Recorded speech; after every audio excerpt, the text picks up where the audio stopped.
You don't put a trench knife in your hand as you're leaving your trench. I took the knuckle layout, tell you the heart and soul behind why I went to war with gear from Vietnam. So we kind of belong to this fraternity. So happy birthday, you filthy animals, and you know who I'm talking to.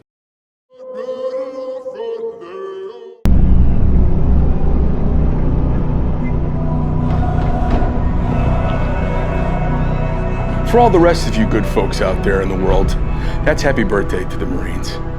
It's 250 years, a quarter millennia of grit to glory savages in a gentlemanly fashion doing the rough lifting for this nation.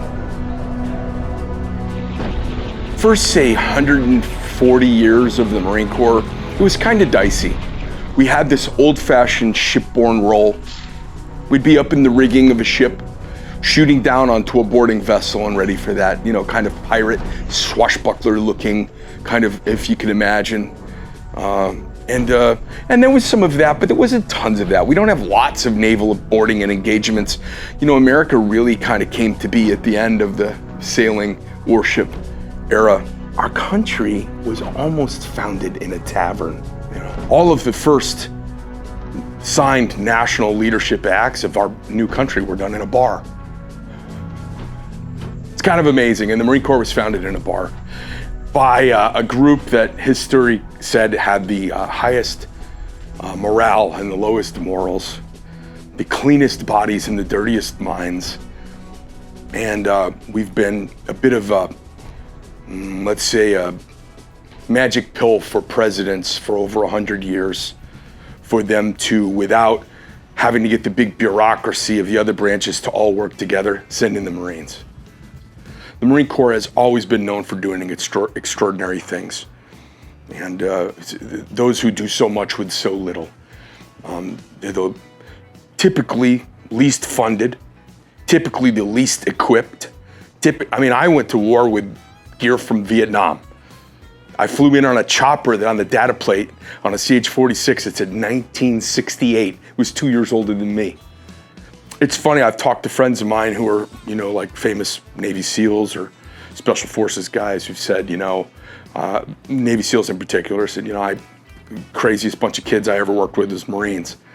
You give them this crazy mission for which they have almost no training. They roll up their sleeves, lock and load, walk down the street, kick down doors and make it happen. I made a knife this year for the 250-year celebration of the Marine Corps. It's a knuckle knife, it's a trench knife. It's inspired by the stories I read about and heard about from World War I. Me personally, I'd put this on my H-harness right here. I'd be able to snap into it, grab it, pull it free right off my H-harness and get to work with it. Got a top grain cowhide sheath. This is a prototype sheath. We arrived at a really nice chestnut brown with top grain texture on it. It's the premium tier 1 leather. This is actually a tier 2 leather. It's got the exact same configuration. It'll have the Eagle Globe and anchor down here at the end. The blade itself is a piece of 1/4-inch 1095 Crovan. This is the steel that the K-bars are made with. It was sent to me by a K-bar, and I'm really grateful for my friendship with them. It's part of that lineage. You can see it here. You can see that I was a Marine when you see this knife in my hand. If you look at the design, what I did is I took the knuckle layout from the 1918 trench knife. I took the G10 from the modern M45, sculpted this lovely G10 handle. I put titanium hardware into it because you can take it apart and service it if it gets submersed. It's got a 1/4-inch, 250 thousandths of an inch. It's a 1/4 of an inch. Flat ground. Everything has been machined. Everything has been chamfered. The only thing not soft is the razor edge, the tip, and the 4 knuckles. It feels great in the hand. You could put a pair of light gloves on and get your fingers into these holes. It's got the classic Fuller groove on the back, Eagle Globe and anchor on it. It's got my logo, made in USA, Crovan, the steel type. These knives come in black oxide or in this dirty tumbled finish you see right now. It's got a skull breaker on the back, a little attitude adjuster. You could pry, poke, stab, slash, smash, crush. Everything you need to do in battle with this knife. I think It's about its perfect marriage of primal and modern design and material and thinking. If you imagine a young 18-year-old who just had 8 weeks, I think in World War I, there was 8 weeks of boot camp, or it might have even been 6 weeks of boot camp, to be kind of inculcated into being a Marine. And then they load up on ships, spend a few weeks at sea, make it to England. Get to England, do some pre-deployment training in England, do a spool up there, and then across the boat into France. I mean, across the channel on a boat into France. And you're given a wooden bolt-action rifle. You're given a Springfield Armory, 14-inch bayonet, and some sort of knuckle trench knife. I'll show you one that I just have sitting on my desk. This is one that a friend of mine, pretty sure he got it from his grandfather's stash. This is a World War I trench knife. And they also had the 1918. That's the one that so many of you might be familiar with. It's got the kind of long fingers, brass knuckly looking. It says 1918 on the side, and it's got a blade that's a little more familiar. This is a really nasty trench dagger. If you look up close, it's a triangle of steel. It's meant to give a man the worst kind of wound there is in the battlefield. The worst kind of wound you can get in the battlefield is a puncture. Punctures, they're very hard to deal with, and they contaminate badly. And when something is sliced open, you can get into that wound and clean it out.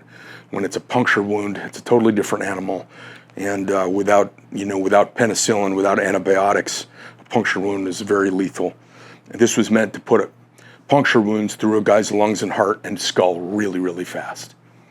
Imagine you were given those 3 tools, and then you with your boys were marched down into a muddy trench that went for miles from one end to the other. All the sights and smells and sound of battle going on. At any given time, there's artillery falling. If not on your very section of the trench, then some miles away where you can hear it, or a half mile away. And if not, hear it coming in, you can hear it going out. You can hear your Allied side firing. You can hear it impacting on the German side, for instance, in World War I. It was something horrifying. They called it the Great War to end all wars. They didn't call it World War I. You don't have a big traumatic event called the Global Flood #1.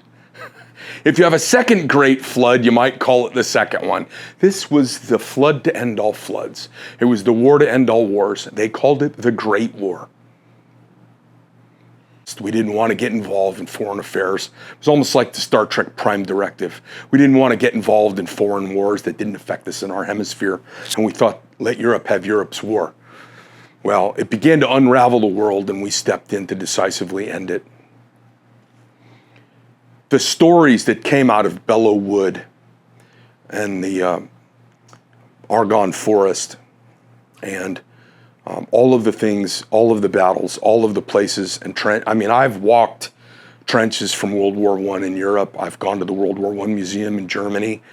And when you get down in it, the smell of it, the scent of it, the sound of it, the taste of it, and you just imagine you've got to scamper up this area to run across a couple hundred yards and jump into their version of your trench.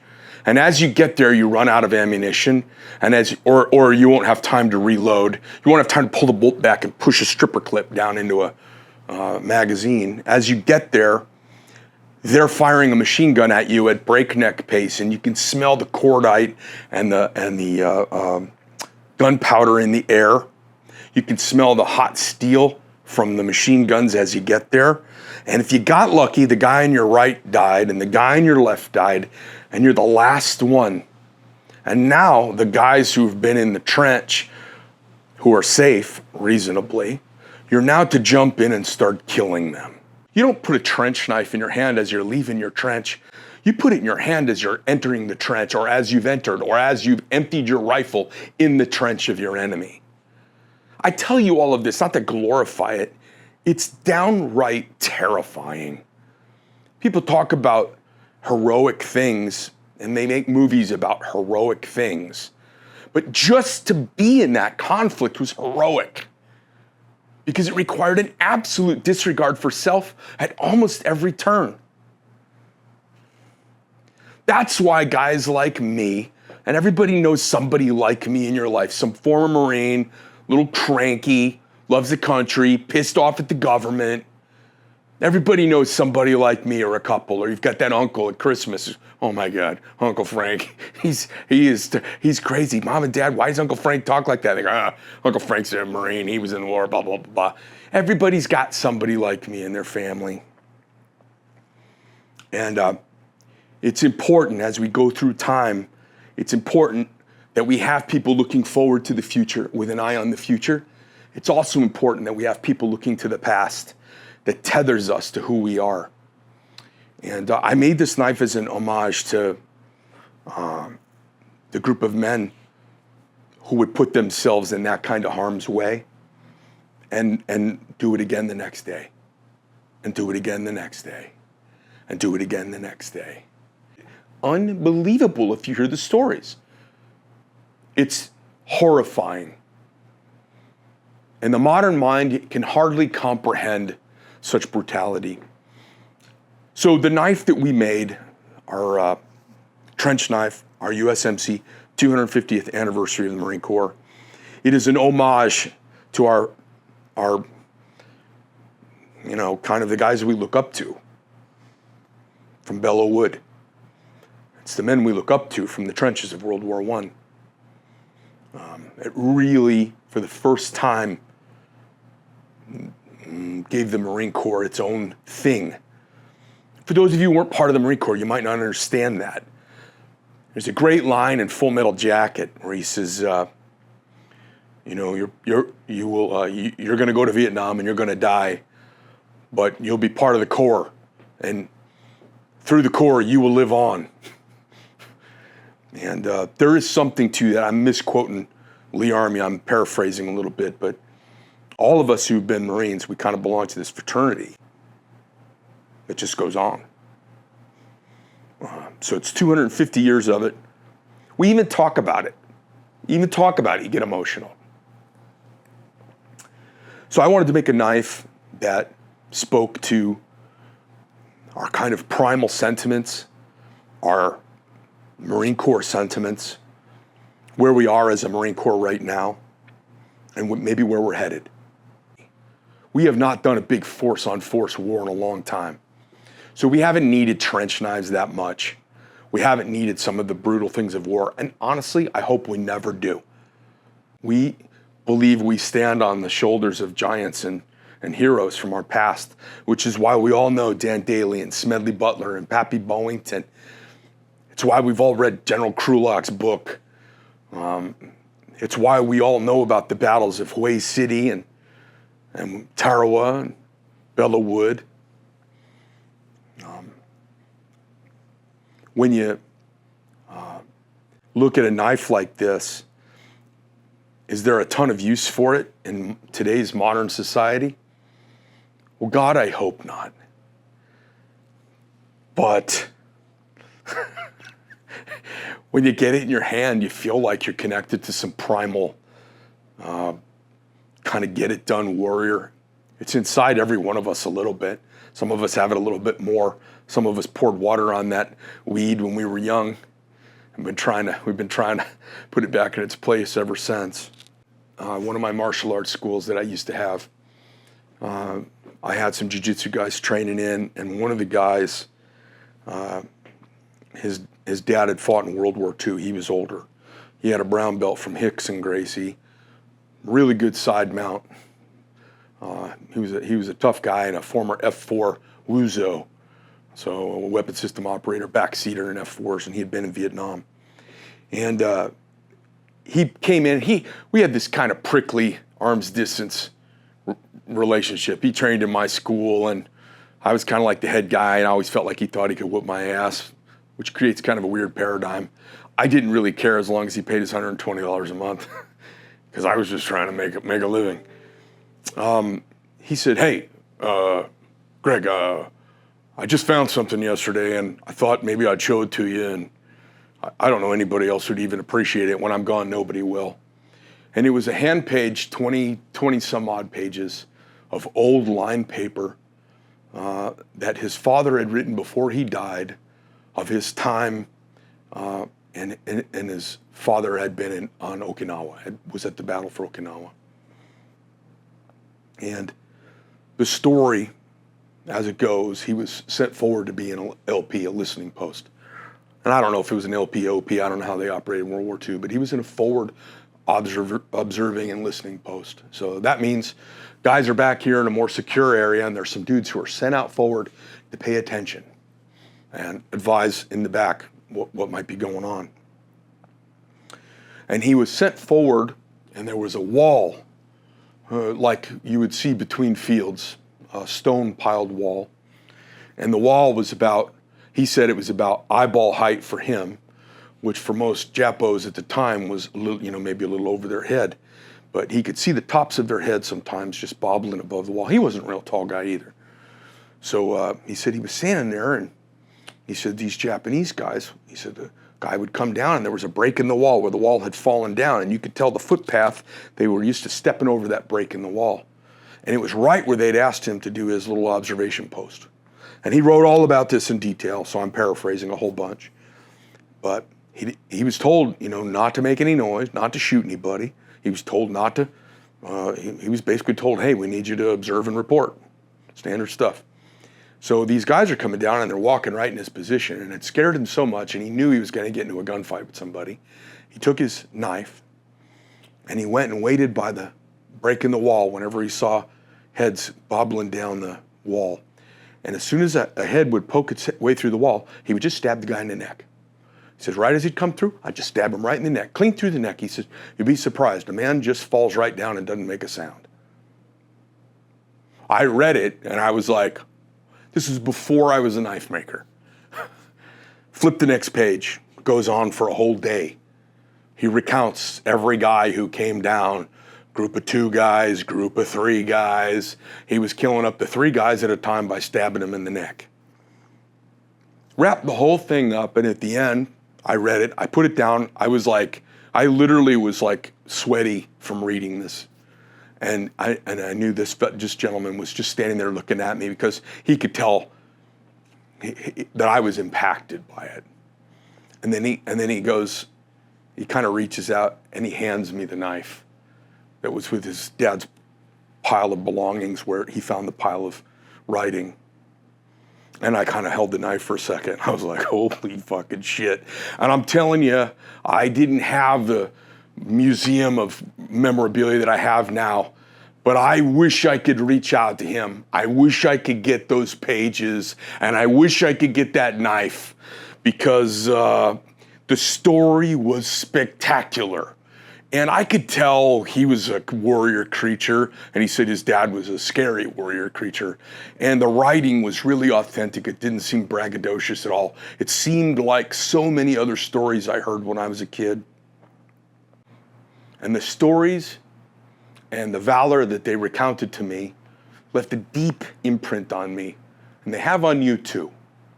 Because if they didn't imprint you, they imprinted the person who raised you. Because everybody my age heard those secondary stories. That big World War II and that World War I threw a rock in the pond, and the ripples are felt today. When you get these seemingly ridiculous implements of war and these really cool knives, it connects us to that. It links us to that. You physically connect with a couple of people in your whole life. Emotionally, it's rewarding to connect. So listen, I tell some stories. I tell you a little bit about history. I tell you how it affected me. And I tell you in the hopes that we connect. And there's something about it that reminds you of someone in your life. I'm in the knife business. I make knives. I do it because I love it. I do it because it's fun. I do it because they're really cool tools. I like having them. I do it because a really nice pocket knife helps me all the time, and it kind of elevates some moment in my day. Maybe it's when my truck's broken down and I'm having to cut a piece of hose that I jury-rigged from the O'Reilly Auto Parts 200 yards up the street to get it to fit on my radiator. And I pull up my pocket knife. And in that shitty moment, and it's 112 degrees outside, and I'm in my gym clothes, and I just look like an old man with a sleeveless t-shirt on, and I'm pulled over on the side of the road, leaning into my old pickup truck that I like to drive on the weekends. I pull out my swanky-ass pocket knife, and I cut some hose with it, and I just have this little kind of chuckle moment. I make these knives for you guys. I make them for myself. I hope you like them. You can go over to my website anytime at medfordknife.com. Until the Marine Corps birthday, which is November 10th, 2025, the 250-year Marine Corps anniversary. Until the Marine Corps birthday, which is the only birthday I celebrate in my life personally for me, until my birthday, if you buy the knife and sign up for it, it'll be no charge for shipping here in the continental United States. I hope you enjoy it. I hope you like the storytelling. I hope you feel a little sense of what I feel with everyone that I draw, everyone that I make. And I think it's important to not just make shit and throw it at you like I'm some fucking Chinese factory, but to tell you the heart and soul behind why I make stuff, why I do this every day and deal with the challenges of doing manufacturing in America. I'm in the technology age and I'm making knives like it's the 17th century. And I think, I want to tell you a little bit, push the boulder over the hill a little bit on why I do what I do and why people like me do what we do. And if you want to be a part of it, you can go to medfordknife.com and see it for yourself. I mean, I hear guys use all kinds of crazy rationalizations for why they need an under $1,000 knife. Oh, it's an investment. Not really. Oh, it's this. Maybe. And at some point I go, hey man, knock it off. I'm not your wife. You don't need to excuse it to me. You just like them because they're awesome. You're not sure why, and you're coming up with some reasons to buy some more. Super cool. Let me make some more. Knife like that, when you put it in your hands, ultimately, it's touching something that lives forever. It's touching something that lives beyond you. And that's why every Marine who's worn our uniform, every Marine who's carried one of our firearms, every Marine who's taken an order to charge that way when there's people being ordered to charge your way, every man who's taken that order, we're part of something bigger than ourselves. And something like this gives you a chance to maybe just lay your hands on a taste of that and experience a little bit of that raw emotion. And every now and then you take it out, wipe it down with some oil. While you're cleaning your guns and you're watching Apocalypse Now and you got your face makeup on and you're sitting in your underwear, right, wiping off your guns from going out to the range and shooting, take your knife out, wipe it down with a little bit of oil, feel it in your hand. And I'll put it in my go bag in case of zombie apocalypse.